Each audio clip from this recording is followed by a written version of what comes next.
ঈশ্বরের সঙ্গে থাকা থেকে পাপের কারণ বিচ্ছিন্নতা পর্যন্ত, ক্রুশীয় আঘাত থেকে স্বর্গের আনন্দ পর্যন্ত। পবিত্র বাইবেলটি একটি গল্প যা যীশুখ্রিস্টকে তুলে ধরে।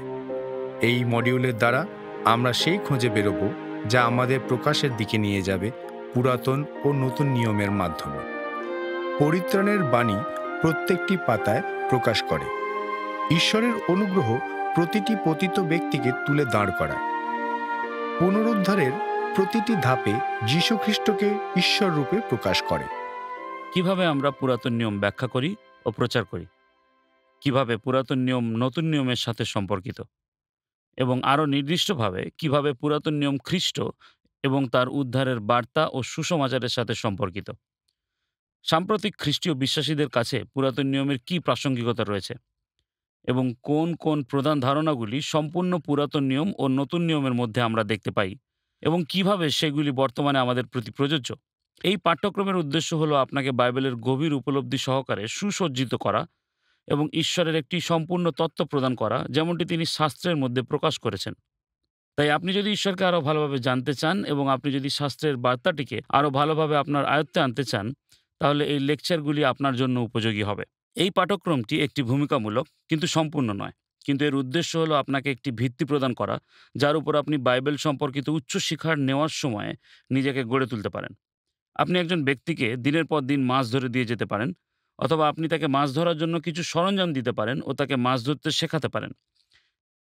এই পাঠ্যক্রমটি আপনাকে সেই সকল সরঞ্জামগুলি ও প্রশিক্ষণ প্রদান করবে যে কিভাবে আপনি নিজে শাস্ত্রের ঈশ্বর তত্ত্বগুলি অধ্যয়ন করতে পারবেন।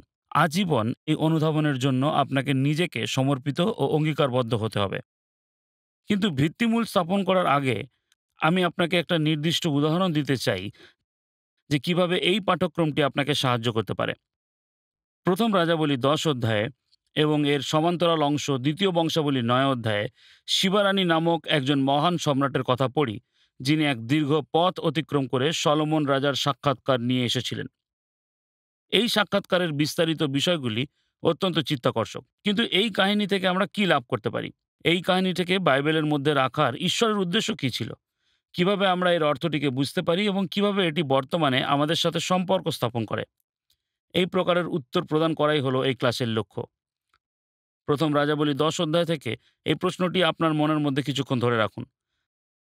আমরা ফিরে এসে প্রথম লেকচারের শেষে এই প্রশ্নটির উত্তর প্রদান করব। বাইবেলীয় ঈশ্বর তত্ত্বের উপর এই পাঠ্যক্রমটির উদ্দেশ্য ও প্রসার আরও ভালোভাবে উপলব্ধি করার জন্য আমাদের কিছু শব্দ ও পরিভাষাগুলোকে সংজ্ঞায়িত করার দ্বারা শুরু করতে হবে। এই পাঠ্যক্রমের মধ্যে কি কি রয়েছে?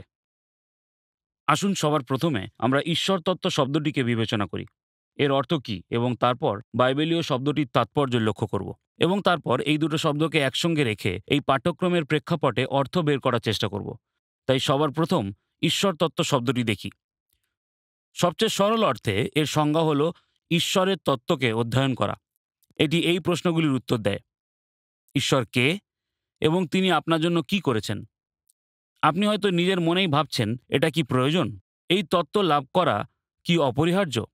একজন লেখক এইভাবে লিখেছেন, ঈশ্বর সম্বন্ধে চিন্তাভাবনা করার সময় যে বিষয়টি আপনার মনের মধ্যে আসে সেটাই হলো আপনার বিষয়ে সবচেয়ে গুরুত্বপূর্ণ তত্ত্ব।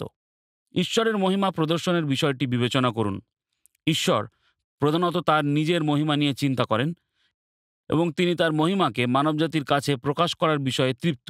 বাইবেল ভিত্তিক খ্রিস্টীয় বিশ্বাস হল ঈশ্বরকে মহিমান্বিত করা, ঈশ্বর কেন্দ্রিক একটি ধর্মীয় বিশ্বাস। সবকিছুর কেন্দ্রস্থলে রয়েছে ঈশ্বরের মহিমা। বিশ্বব্রহ্মাণ্ড ও তার ইতিহাসের অস্তিত্বের উদ্দেশ্য হল আদিপুস্তকের প্রথম অধ্যায়ে সৃষ্টির বিবরণ থেকে শুরু করে ঈশ্বরের মহিমাকে প্রদর্শন করা, যার বিষয়ে গীত রচক লিখেছেন, আকাশমণ্ডল ঈশ্বরের গৌরব বর্ণনা করে। সুতরাং আদিপুস্তকের সূচনা থেকে শুরু করে প্রকাশিত বাক্য 21 অধ্যায় 23 পদে বিশ্বব্রহ্মাণ্ডের অন্তিম পর্যায় পর্যন্ত যেখানে আমরা পড়ি, আর সেই নগরে দীপ্তিদানার্থে সূর্যের বা চন্দ্রের কিছু প্রয়োজন নাই, কারণ ঈশ্বরের প্রতাপ তাহা আলোকময় করে এবং মেষশাবক তাহার প্রদীপ স্বরূপ। মানুষ অস্তিত্বে রয়েছে ঈশ্বরের মহিমা করার জন্য।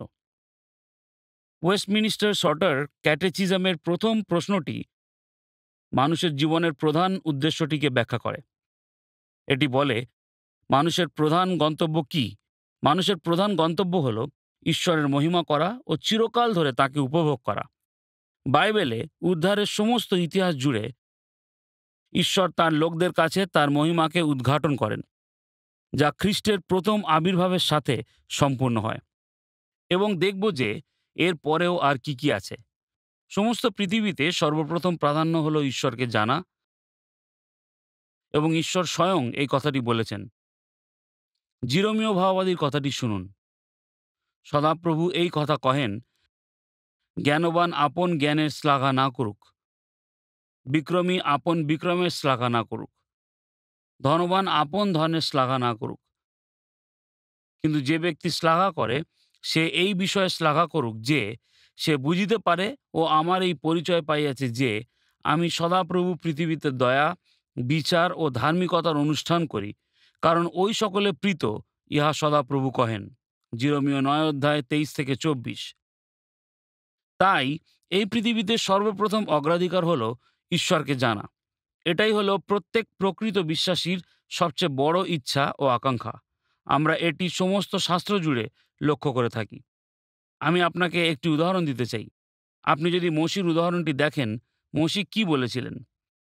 তিনি বলেছিলেন, ভালো, আমি যদি তোমার দৃষ্টিতে অনুগ্রহ প্রাপ্ত হইয়া থাকি, তবে বিনয় করি আমি যেন তোমাকে জানিয়া তোমার দৃষ্টিতে অনুগ্রহ পাই। এই জন্য আমাকে তোমার পথ সকল জ্ঞাত করো, এবং এই জাতি যে তোমার প্রজা, ইহা বিবেচনা করো। যাত্রাপুস্তক 33:13।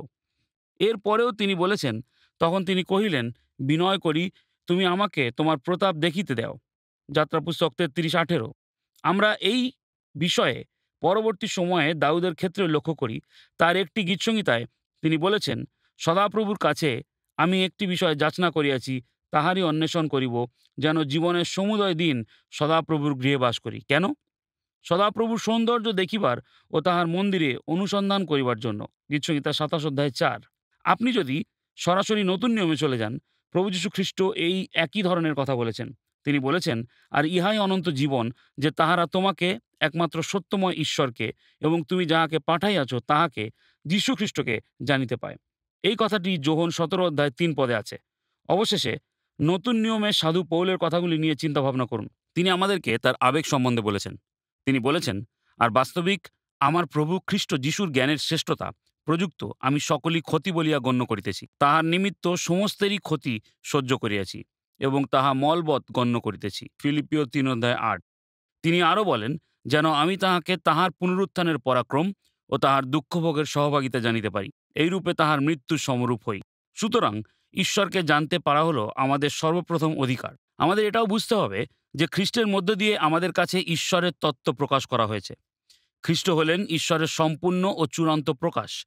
বাইবেল খ্রিস্টকে সেই একমাত্র ব্যক্তি হিসাবে দর্শায় যিনি অদৃশ্য ঈশ্বরের প্রতিমূর্তি। কলসীয় 1:15।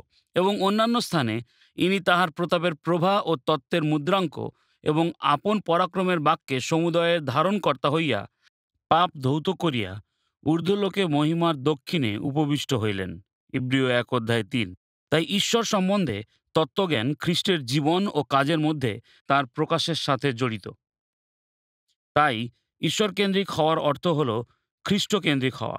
যোহন বলেছেন, আর সেই বাক্য মাংসে মূর্তিমান হইলেন এবং আমাদের মধ্যে প্রবাস করিলেন, আর আমরা তাহার মহিমা দেখিলাম, যেমন পিতা হইতে আগত এক জাতের মহিমা। তিনি অনুগ্রহে ও সত্যে পূর্ণ। যোহন 1:14। তিনি আরও বলেছেন, ঈশ্বরকে কেহ কখনো দেখে নাই। একজাত পুত্র যিনি পিতার ক্রোড়ে থাকেন, তিনি তাহাকে প্রকাশ করিয়াছেন। পদ 18। কিছুক্ষণের মধ্যেই আমরা আরও বেশি করে খ্রিস্টের তত্ত্বজ্ঞান এবং কোথায় তা পাওয়া যায় সেই নিয়ে আলোচনা করব। কিন্তু আমরা এটাও লক্ষ্য করব যে ঈশ্বরের তত্ত্বজ্ঞানের কিছু ব্যবহারিক পরিণতি রয়েছে।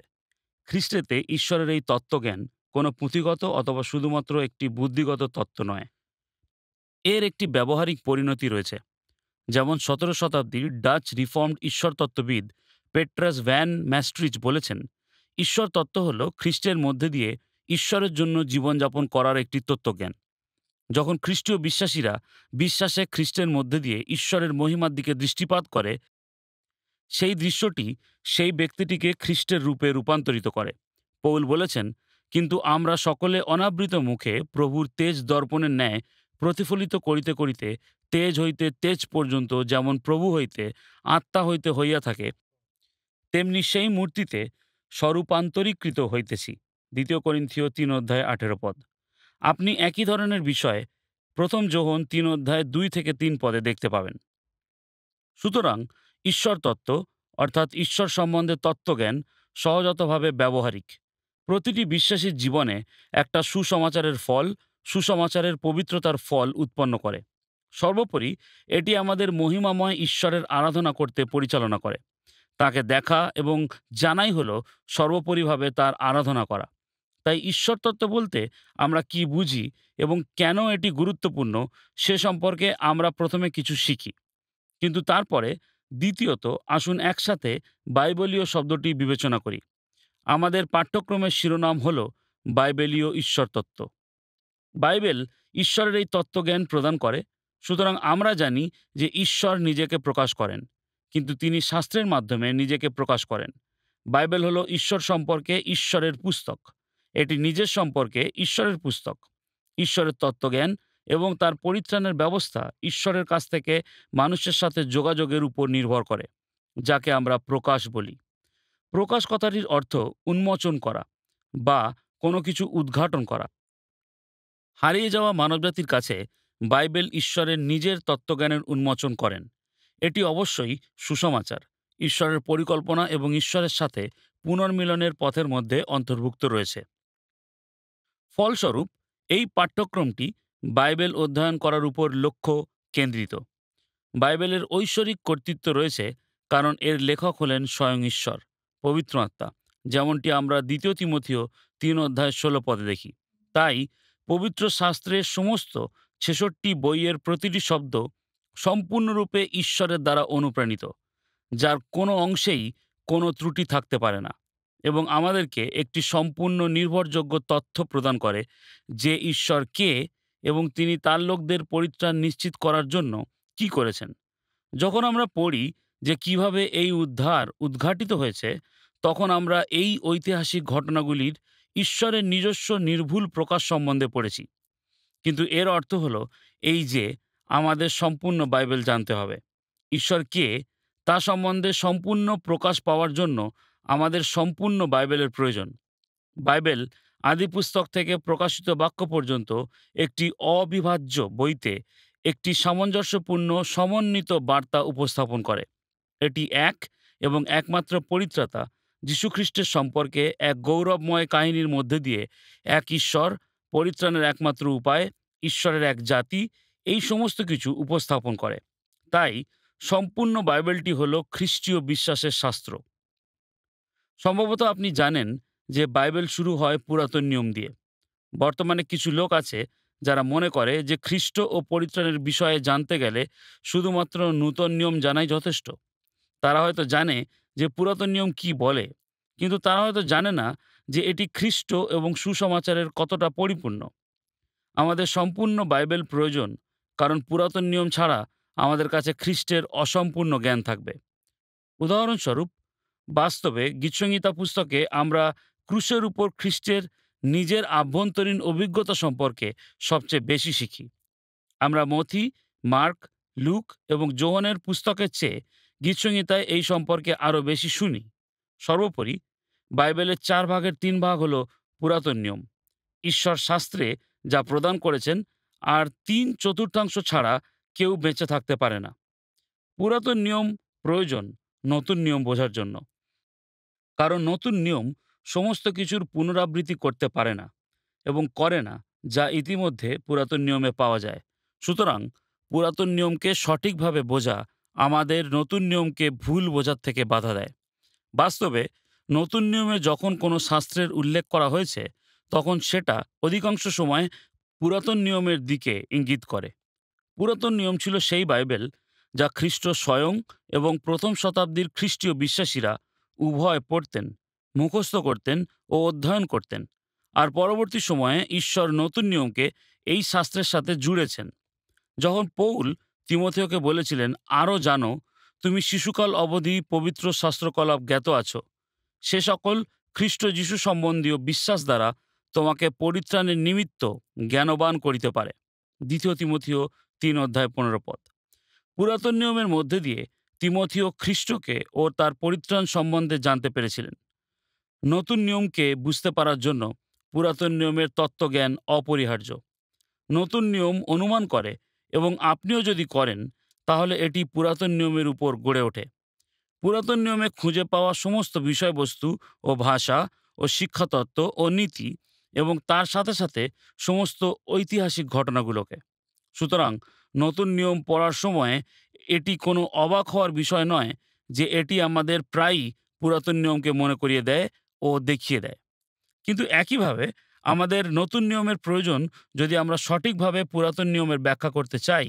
তাই যখন আমরা পুরাতন নিয়ম পড়ি, তখন আমরা এটি সম্পূর্ণরূপে নতুন নিয়মকে পূর্ণ করার আলোকে দেখতে থাকি। এর গুরুত্ব আরও বেশি স্পষ্ট হবে যখন আমরা একসঙ্গে অধ্যয়ন করব। সম্পূর্ণ বাইবেল প্রয়োজন এবং সম্পূর্ণ বাইবেল উভয় পুরাতন ও নতুন নিয়ম, আদিপুস্তক থেকে প্রকাশিত বাক্য পর্যন্ত, আমাদেরকে খ্রিস্টেতে পরিত্রাণের তত্ত্বজ্ঞান প্রদান করে। অবশ্যই সুসমাচার হলো খ্রিস্ট এবং ঈশ্বরের সাথে তার লোকদের পুনর্মিলিত করার জন্য তিনি কি করেছেন সেটির উদাহরণস্বরূপ এটিকে আমরা সারাংশিত হতে দেখি হাইডেলবার্গ ক্যাটেকিজম প্রভুর দিন ১ এবং প্রশ্ন ২-তে, যেখানে লেখা আছে, কতগুলি বিষয় তোমার জন্য জানার প্রয়োজন আছে যাতে তুমি এই আরাম উপভোগ করতে পারো এবং আনন্দের সাথে জীবনযাপন করতে ও মারা যেতে পারো। এর উত্তর হলো ৩টি। প্রথম, আমার পাপ ও অসহায়তা কতটা বিশাল। দ্বিতীয়, কিভাবে আমি আমার পাপ ও অসহায়তা থেকে উদ্ধার পেতে পারি। তৃতীয়, এই প্রকারের উদ্ধার পাওয়ার জন্য কিভাবে আমি ঈশ্বরের প্রতি আমার কৃতজ্ঞতা স্বীকার করতে পারি। সম্পূর্ণ বাইবেলের কেন্দ্রস্থলে, উভয় পুরাতন ও নতুন নিয়মের কেন্দ্রস্থলে রয়েছে সুসমাচার। পৌল দৃঢ়তার সাথে বলেছেন, কিন্তু আমরা ক্রুশে হত খ্রিস্টকে প্রচার করি, যিনি ঈশ্বরেরই পরাক্রম ও ঈশ্বরেরই জ্ঞানস্বরূপ। প্রেরিত পৌল সম্পূর্ণ বাইবেল থেকে খ্রিস্ট ও তার কাজ সম্বন্ধে প্রচার করেছিলেন। এটি গুরুত্বপূর্ণ কারণ যোহন ১৪, ১৫ এবং ১৬ অধ্যায়ে আমরা শিখি যে পবিত্র আত্মার পরিচর্যা হলো খ্রিস্টের বিষয়গুলি নিয়ে আমাদের কাছে প্রকাশ করা। পবিত্র আত্মার ভূমিকা হলো পুত্রকে মহিমান্বিত করা, এবং তাই আমাদেরকে সম্পূর্ণভাবে আগ্রহী থাকতে হবে। আমাদেরকে উভয় পুরাতন নিয়ম ও নতুন নিয়মের মধ্যে দিয়ে খ্রিস্ট ও তার কাজ সম্বন্ধে প্রচার করার বিষয়ে চিন্তা করতে হবে। নতুন নিয়ম আমাদেরকে শেখায় যে পুরাতন নিয়মের শাস্ত্র হলো ঈশ্বরের বাক্য, যা খ্রিস্ট ও তার সুসমাচার সম্বন্ধে জানায়। পুরাতন নিয়মের শাস্ত্রে খ্রিস্টের সাক্ষ্যকে শুনুন। তিনি বলেছেন, তোমরা শাস্ত্র অনুসন্ধান করিয়া থাকো, কারণ তোমরা মনে করিয়া থাকো যে তাহাতেই তোমাদের অনন্ত জীবন রহিয়াছে, আর তাহাই আমার বিষয়ে সাক্ষ্য দেয়। যোহন ৫ অধ্যায় ৩৯ পদ। কিন্তু এই একই শাস্ত্রাংশে যিশু ফরিসীদের প্রশ্ন করে বলেছিলেন, কারণ যদি তোমরা মসীকে বিশ্বাস করিতে, তবে আমাকেও বিশ্বাস করিতে, কেননা আমারই বিষয়ে তিনি লিখিয়াছেন। কিন্তু তাহার লেখায় যদি বিশ্বাস না করো, তবে আমার কথায় কিরূপে বিশ্বাস করিবে। ৪৬-৪৭ পদ। খ্রিস্টের পুনরুত্থানের পর আমরা তাকে ইম্মায়ুর পথে চলতে চলতে তার ২ জন শিষ্যের সাথে কথা বলতে দেখেছি, এবং তাদের সাথে যিশুর সাক্ষাতের কথাগুলি আমরা পড়ি। সেখানে লেখা আছে, পরে তিনি অর্থাৎ যিশু মসী হইতে ও সমুদয় ভাববাদী হইতে আরম্ভ করিয়া সমুদয় শাস্ত্রে তাহার নিজের বিষয়ে যে সকল কথা আছে তাহা তাহাদিগকে বুঝাইয়া দিলেন। লুক ২৪ অধ্যায় ২৭ পদ। পরবর্তী সময়ে একই শাস্ত্রাংশে লুক ২৪ অধ্যায়ে লেখা আছে, পরে তিনি তাহাদিগকে কহিলেন, তোমাদের সঙ্গে থাকিতে থাকিতে আমি তোমাদিগকে যাহা বলিয়াছিলাম, আমার সেই বাক্য এই, মসীর ব্যবস্থায় ও ভাববাদীগণের গ্রন্থে এবং গীতসংহিতায় আমার বিষয়ে যাহা যাহা লিখিত আছে, সে সকল অবশ্য পূর্ণ হইবে। ৪৪ পদ। সুতরাং আপনি যদি প্রভু যীশু খ্রিস্টকে প্রেম করেন, তাহলে আপনাকে অবশ্যই পুরাতন নিয়মকে প্রেম করতে হবে। পুরাতন নিয়ম শুধুমাত্র কয়েকটি আকর্ষণীয় কাহিনীর একটি সংকলন নয়, এবং এটিকে কয়েকটি নৈতিক পাঠের একটি তালিকা বলে সীমাবদ্ধ করা যেতে পারে না। এর প্রধান বিষয়বস্তু খ্রিস্ট ও তার পরিত্রাণের কাজকে ঘোষণা করে, যা তিনি তার লোকেদের জন্য দিয়ে থাকেন, যা বর্তমানে প্রত্যেক খ্রিস্টীয় বিশ্বাসীর কাছে পুরাতন নিয়মের প্রাসঙ্গিকতাকে প্রদর্শন করে। উদাহরণস্বরূপ, দেখুন কিভাবে পৌল পুরাতন নিয়ম ও খ্রিস্ট এবং নতুন নিয়মের পরজাতীয় বিশ্বাসীদের মাঝে একটি সংযোগ তৈরি করেন। তিনি গালাতীয় মণ্ডলীকে বলেন, আর তোমরা যদি খ্রিস্টের হও, তবে সুতরাং অব্রাহামের বংশ প্রতিজ্ঞানুসারে দায়াধিকারী। গালাতীয় 3:29 পরবর্তী বক্তৃতাগুলিতে এই বিষয়টিকে আমরা আরও বিশ্লেষণ করব। এই ক্ষেত্রেই পিতর কি বলেছিলেন তা ভাবুন। তিনি বলেছেন, সেই পরিত্রাণের বিষয়ে ভাববাদীগণ সযত্নে আলোচনা ও অনুসন্ধান করিয়াছিলেন। তাহারা তোমাদের জন্য নিরূপিত অনুগ্রহের বিষয়ে ভাববাণী বলিতেন। তাহারা এই বিষয়ে অনুসন্ধান করিতেন, খ্রিস্টের আত্মা যিনি তাহাদের অন্তরে ছিলেন, তিনি যখন খ্রিস্টের জন্য ও তদনুবর্তী গৌরবের বিষয়ে সাক্ষ্য দিতেছিলেন, তখন তিনি কোন ও কি প্রকার সময়ের প্রতি লক্ষ্য করিয়াছিলেন। তাহাদের কাছে ইহা প্রকাশিত হইয়াছিল যে, তাহারা আপনাদের জন্য নয়, কিন্তু তোমাদেরই জন্য ওই সকল বিষয়ের পরিচারক ছিলেন, সেই সকল বিষয়ে যাহারা স্বর্গ হইতে প্রেরিত পবিত্র আত্মার গুণে আমাদের কাছে সুসমাচার প্রচার করিয়াছেন। তাহাদের দ্বারা এখন তোমাদিগকে জ্ঞাত করা গিয়াছে, আর স্বর্গদূতেরা হেঁট হইয়া তাহা দেখিবার আকাঙ্ক্ষা করিতেছেন। প্রথম পিতর 1:10-12 কিছুক্ষণ এই বিষয়টি নিয়ে চিন্তাভাবনা করুন। পুরাতন নিয়মের ভাববাদীরা যদি নিজে থেকে নিষ্ঠার সাথে এই পরিত্রাণের সময়কাল নিয়ে অধ্যয়ন করেছিলেন, যা খ্রিস্টেতে পাওয়া যায়, তাহলে আমাদের কতটা না বেশি পুরাতন নিয়মের অধ্যয়ন করা উচিত। প্রভু যীশু খ্রিস্টের পরিত্রাণ সম্বন্ধে জানার জন্য বিশেষভাবে এখন যখন আমরা সেইগুলিকে নতুন নিয়মের পূর্ণতার আলোকে পড়তে থাকি, মহান প্রোটেস্ট্যান্ট রিফর্মার মার্টিন লুথার সঠিকভাবে এই সারাংশ করেছিলেন। তিনি বলেছিলেন, সুতরাং যে ব্যক্তি সঠিকভাবে ও উপকৃত হওয়ার জন্য শাস্ত্র পড়বে, সে যেন সুনিশ্চিত করে যে সে সেই শাস্ত্রে খ্রিস্টকে খুঁজে পেয়েছে। তাহলে সে অব্যর্থভাবে অনন্ত জীবন পাবে। অপরদিকে আমি যদি মসির ও ভাববাদীদের লেখাগুলিকে অধ্যয়ন না করি ও বুঝতে না পারি যে খ্রিস্ট স্বর্গ থেকে নেমে এসেছিলেন আমার পরিত্রাণের নিমিত্তে, মানুষ হলেন, কষ্টভোগ করলেন, মারা গেলেন, পুনরুত্থিত হলেন এবং স্বর্গে নীত হলেন, এবং আমি যদি তার মধ্যে দিয়ে ঈশ্বরের সাথে পুনর্মিলিত হওয়ার বিষয়টিকে, আমার সকল পাপের ক্ষমাকে, অনুগ্রহকে, ধার্মিকতাকে ও অনন্ত জীবনকে উপলব্ধি করতে না পারি, তাহলে আমার শাস্ত্রপাঠ আমার পরিত্রাণে কোনোভাবেই সাহায্য করবে না। এটাই আমাদের অন্তিম প্রধান বিষয় নিয়ে আসে, বাইবেলীয়, এবং এটি এই পাঠ্যক্রমের মধ্যে একটি গুরুত্বপূর্ণ অংশ। আমাদের উদ্ধার সম্বন্ধে বাইবেলীয় ইতিহাস নিয়ে এক মুহূর্তের জন্য ভাবতে হবে। ঈশ্বর একযোগে তার প্রকাশের চূড়ান্ত বিষয়টি প্রকাশ করেননি। তিনি আদিপুস্তক থেকে শুরু করে সুসমাচার থেকে প্রকাশিত বাক্য পর্যন্ত বাইবেলের ইতিহাস জুড়ে ধারাবাহিক সময়ের মধ্যে প্রকাশ করেছেন। ঈশ্বর তার লোকেদের পরিত্রাণ দেওয়ার জন্য বেছে নিয়েছিলেন উদ্ধারের ইতিহাসের মাধ্যমে, কেবল একটিমাত্র বৃহৎ কর্মের মাধ্যমে নয়। উদ্ধারের ইতিহাস, বা যাকে আমরা পরিত্রাণের ইতিহাস বলতে পারি, তা হল খ্রিস্টে তার লোকদের উদ্ধার করার জন্য ঈশ্বরের পরিকল্পনার ক্রমশ উদ্ঘাটন। আদিপুস্তক থেকে শুরু করে এবং ঐতিহাসিক কাজগুলির অগ্রগতির মাধ্যমে, যা খ্রিস্টের আগমন এবং নতুন নিয়মের পূর্ণ আলোর দিকে পরিচালিত করে, তার ব্যক্তি এবং তার কাজের ব্যাখ্যা। ঠিক ঈশ্বর যেমন শাস্ত্রের লেখক, তেমনি ঈশ্বরও সার্বভৌম, যিনি বাইবেলে লিপিবদ্ধ ইতিহাসের আদেশ ও নির্দেশনা দিয়েছেন। ইতিহাস হলো তার গল্প। আমাদের কাছে বাস্তব এবং সত্য ঘটনার একটি অনুপ্রাণিত রেকর্ড রয়েছে, যেখানে ঈশ্বর নিজেকে প্রকাশ করেছেন। ঈশ্বরের পরিত্রাণের উদ্ঘাটন কালানুক্রমিকভাবে বৃহত্তর এবং আরও বৃহত্তরভাবে স্পষ্টতার সাথে উন্মোচিত হয়েছে, আরও পূর্ণতা সহকারে একটি সময়কাল ধরে, যা সম্পূর্ণ বাইবেল জুড়ে লিপিবদ্ধ করা হয়েছে। আমাদের জন্য এর অর্থ কী? এর অর্থ হলো যে আমাদের যে কোনো প্রদত্ত অনুচ্ছেদ বা কোনো প্রদত্ত বাইবেলের কাহিনীকে সামগ্রিকভাবে শাস্ত্রের সম্পূর্ণ বার্তার সাথে সম্পর্কিত করতে হবে।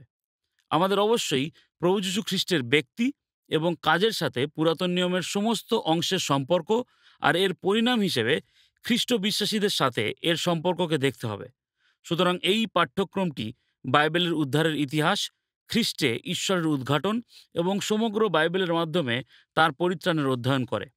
আমরা ঈশ্বর সম্বন্ধে, খ্রিস্টের মধ্যে প্রকাশিত ঈশ্বর সম্বন্ধে এবং খ্রিস্ট তার লোকদেরকে তাদের পাপ থেকে বাঁচানোর জন্য কি করেছিলেন সে সম্পর্কে শিখি। কিন্তু এখন আসুন প্রথম রাজাবলী 10 এবং দ্বিতীয় বংশাবলী 9 অধ্যায়ে শিবারানী এবং সলোমনের মধ্যে সাক্ষাৎকার সম্পর্কে আমাদের প্রশ্নগুলিতে ফিরে যাই, কারণ এটি আমাদের ব্যাখ্যা করতে সাহায্য করবে যে আমরা ঈশ্বর তত্ত্ব এবং বাইবেলের ইতিহাস সম্পর্কে যা কিছু বলেছি তা কিভাবে এই নির্দিষ্ট উদাহরণে প্রযোজ্য। শিবারানী এবং সলোমনের এই গল্প থেকে আমরা কি করব? বাইবেলে এটি অন্তর্ভুক্ত করার জন্য ঈশ্বরের উদ্দেশ্য কি ছিল?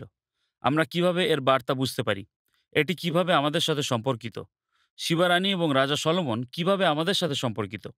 আমরা এই লেকচারে যা কিছু শিখেছি তা প্রয়োগ করে অন্যান্য শাস্ত্রাংশগুলি এটিকে খুলতে সাহায্য করে এবং দেখায় যে এটি কিভাবে খ্রিস্টের সাথে সম্পর্কিত এবং এইভাবে খ্রিস্ট বিশ্বাসীদের সাথে। এই উদাহরণটি দেখায় যে এই পাঠ্যক্রমটি কিভাবে আপনার বাইবেল অধ্যয়ন করার জন্য আপনাকে সাহায্য করবে। সুতরাং আপনি যদি প্রথম রাজাবলী 10 অধ্যায়ে ফিরে যান, শিবারানী রাজা সলোমনের খ্যাতি সম্বন্ধে দূর থেকে শুনেছিলেন। তিনি জেরুজালেমে এসেছিলেন। তিনি রাজার প্রজ্ঞা নিজের চোখে দেখেছিলেন। তিনি তার প্রশ্নের উত্তর রাজার কাছ থেকে পেয়েছিলেন। তিনি রাজা সলোমনের বাড়ি, খাওয়া দাওয়া এবং তার সমস্ত প্রাচুর্য দেখেছিলেন। তিনি রাজার দাসদের উপর আশীর্বাদ দেখেছিলেন এবং তিনি সদাপ্রভুর ভবন দেখেছিলেন। কিন্তু প্রথম রাজাবলী 10 অধ্যায়ে রানীর প্রতিক্রিয়ার লক্ষ্য করুন। আপনি যদি 5 পদের শেষে দেখেন, সেখানে লেখা আছে, এই সকল দেখিয়া হতজ্ঞান হইলেন। ইংরেজি বাইবেলে লেখা আছে স্পিরিট, যেটাকে ইব্রীয় ভাষায় অনুবাদ করা হয় নিঃশ্বাস। যে নিঃশ্বাস আমাদের নাসিকা দিয়ে বাহির হয়। আর এক কথায় প্রথম রাজাবলী 10 অধ্যায় 5 পদে যেটা বলতে চাওয়া হয়েছে সেটা হলো যে রানী সলোমনের যা কিছু দেখেন, সলোমন থেকে যা কিছু শুনেছেন, সেই সব কিছু তাকে হতজ্ঞান করেছিল। আপনি যদি আরও পড়তে থাকেন, 7 পদে লেখা আছে, কিন্তু রানী এই কথাগুলি বলেন, কিন্তু আমি যাবৎ আসিয়া শশককে না দেখিলাম, তাবৎ সেই কথায় আমার বিশ্বাস হয় নাই। আর দেখুন, অর্ধেকও আমাকে বলা হয় নাই। আমি যে খ্যাতি শুনিয়াছিলাম, তাহা হইতেও আপনার জ্ঞান ও মঙ্গল অধিক। রানী বললেন। সুতরাং 8 পদে লেখা আছে, ধন্য আপনার এই দাসেরা। 9 পদে লেখা আছে, ধন্য আপনার ঈশ্বর সদাপ্রভু, যিনি আপনাকে ইসরায়েলের সিংহাসনে বসাইবার জন্য আপনার প্রতি সন্তুষ্ট হইয়াছেন। সদাপ্রভু ইসরায়েলকে চিরকাল প্রেম করেন, এই জন্য বিচার ও ধর্ম প্রচলিত করিতে আপনাকে রাজা করিয়াছেন। সুতরাং আপনি দেখতে পেলেন যে এটি কোনো বিচ্যুত কাহিনী নয়। এটি ইতিহাস জুড়ে ঈশ্বরের উদ্ধারের পরিকল্পনার বৃহৎ প্রেক্ষাপটের মধ্যে নিজেকে রাখে। সেই কারণে আমাদেরকে বিন্দুগুলিকে জুড়তে হবে যদি আমরা সম্পূর্ণ বাইবেল থেকে তত্ত্বজ্ঞান লাভ করতে চাই। তাই আমরা শুরু করি দাউদকে করা ঈশ্বরের এই প্রতিশ্রুতি দিয়ে যে দাউদের বংশধর চিরকালের জন্য তার সিংহাসনের উপর রাজত্ব করবেন। এই পাঠ্যক্রমে পরবর্তী সময়ে আমরা এটি নিয়ে আরও আলোচনা করব। কিন্তু আপনাকে অবশ্যই বুঝতে হবে যে এই প্রতিশ্রুতি পূর্ণতা লাভ করেছিল খ্রিস্টেতে। উদাহরণস্বরূপ যিশাইয় 11 অধ্যায় 1 পদে আমরা খ্রিস্টের সম্বন্ধে একটা ভবিষ্যৎবাণী দেখতে পাই। সেখানে লেখা আছে, আর যিশয়ের গুঁড়ি হইতে এক পল্লব নির্গত হইবেন ও তাহার মূল হইতে উৎপন্ন এক চারা ফল প্রদান করিবেন। এখন আপনি নতুন নিয়মের পৃষ্ঠা খুলুন এবং সেখানে বাইবেলের শেষের দিকে প্রকাশিত বাক্য 22 অধ্যায়ে খ্রিস্ট নিজের সম্বন্ধে বলেছেন, আমি দাউদের মূল ও বংশ, উজ্জ্বল প্রভাতীয় নক্ষত্র। প্রকাশিত বাক্য 22 অধ্যায় 16 পদ। স্মরণ করুন সেই ঘটনাটি যেখানে স্বর্গদূত মরিয়মের কাছে দেখা দিয়েছিলেন। সেখানে আমাদের বলা হয়েছে তিনি মহান হইবেন আর তাহাকে পরাৎপরের পুত্র বলা যাইবে, আর প্রভু ঈশ্বর তাহার পিতা দাউদের সিংহাসন তাহাকে দিবেন। লুক 1 অধ্যায় 32। পরবর্তী সময়ে 50 সপ্তমীর দিনে প্রচার করার সময়ে বলেছিলেন, ভ্রাতৃগণ, সেই পিতৃকুলপতি দাউদের বিষয়ে আমি তোমাদিগকে মুক্ত কণ্ঠে বলিতে পারি যে তিনি প্রাণত্যাগ করিয়াছেন এবং কবরপ্রাপ্তও হইয়াছেন, আর তাহার কবর আজ পর্যন্ত আমাদের নিকটে রহিয়াছে। ভালো, তিনি ভাববাদী ছিলেন এবং জানিতেন ঈশ্বর দিব্যপূর্বক তাহার কাছে এই শপথ করিয়াছিলেন যে তাহার ঔরসজাত একজনকে তাহার সিংহাসনে বসাইবেন। প্রেরিত 2 অধ্যায় 29 থেকে 30। আমরা এটি নতুন নিয়মে বারংবার দেখতে পাব। রোমিও 1 অধ্যায়ে রোমিওদের উদ্দেশ্যে পৌল এই বিষয়টি সম্বন্ধে লিখেছিলেন। সেই কারণে সলোমন ছিলেন দাউদের পুত্র এবং তার সিংহাসনের উত্তরাধিকারী। কিন্তু সলোমন দাউদের সেই মহান বংশধরের দিকে ইঙ্গিত করেছিলেন, যিনি আসতে চলেছিলেন, প্রভু যীশু খ্রিস্ট, যিনি হয়ে উঠবেন রাজাদের রাজা এবং যার অনন্তকালীন রাজ্য অন্যান্য সকল রাজ্যের ঊর্ধ্বে উঠবে। সলোমনের শান্তির রাজত্ব শান্তির রাজের রাজত্বের কাছে চাপা পড়ে যাবে। আপনি এটিকে গীতসংহিতা ৭২ অধ্যায়ের সাথে তুলনা করুন। এই গীতের শিরোনাম হল সলোমনের গীত। আপনি লক্ষ্য করবেন যে এই গীতে শিবারানীর উল্লেখ আছে ১০ ও ১৫ পদে। কিন্তু আমাদের উপলব্ধি করতে হবে যে এই গীতটি খ্রিস্টের মহিমাময় রাজত্ব এবং খ্রিস্টের আগত রাজ্যের মধ্যে দিয়ে এর পূর্ণতার দিকে ইঙ্গিত করছে, যা সেই গীতের শব্দগুলির কথায় দেখতে পাওয়া যায়। তিনি এক সমুদ্র অবধি অপর সমুদ্র পর্যন্ত, ওই নদী অবধি পৃথিবীর প্রান্ত পর্যন্ত কর্তৃত্ব করিবেন। ৮ পদ। ১৭ থেকে ১৯ পদে এই গীতের শেষে খ্রিস্টের একটি রোমাঞ্চকর বর্ণনা পড়ুন, যেখানে এই কথাগুলি লেখার দ্বারা শেষ করা হয়েছে। তাহার গৌরবান্বিত নাম অনন্তকাল ধন্য, তাহার গৌরবে সমস্ত পৃথিবী পরিপূর্ণ হোক। Amen, amen. এখন যখন আমরা নতুন নিয়মে ফিরি, এই সমস্ত কিছু এখানে একসঙ্গে নিয়ে আসা হয়েছে। খ্রিস্ট স্বয়ং এই কথাগুলি বলেছেন। দক্ষিণ দেশের রানী অর্থাৎ শিবারানীর কথা বলা হয়েছে। দক্ষিণ দেশের রানী বিচারে এই কালের লোকদের সহিত উঠিয়া ইহাদিগকে দোষী করিবেন। কেন? কেননা সলোমনের জ্ঞানের কথা শুনিবার জন্য তিনি পৃথিবীর প্রান্ত হইতে আসিয়াছিলেন। আর দেখো, সলোমন হইতেও মহান এক ব্যক্তি এখানে আছেন। লুক ১১ অধ্যায় ৩১ পদ। এখানে প্রভু যীশু খ্রিস্টের কথা বলা হয়েছে। সুতরাং এটি হলো উদ্ধারের ইতিহাসের দিকে দৃষ্টিপাত করা। সম্পূর্ণ বাইবেল হলো খ্রিস্টেতে ঈশ্বরের প্রকাশ এবং সুসমাচার ও পরিত্রাণের বার্তা। তাহলে শাস্ত্রের বাকি অংশ থেকে তত্ত্বজ্ঞান সংগ্রহ করে এবং বাইবেলের ইতিহাসে ঈশ্বরের উদ্দেশ্যের বৃহৎ চিত্রটিকে দৃষ্টির সামনে রেখে আমরা প্রথম রাজাবলী ১০ অধ্যায়ে ফিরে যাই। আর যখন আমরা প্রথম রাজাবলী ১০ অধ্যায়ে ফিরে যাই, আমরা খ্রিস্ট ও তার রাজ্যের বিষয়ে তত্ত্বজ্ঞান লাভ করার আশা নিয়ে ফিরে যাই।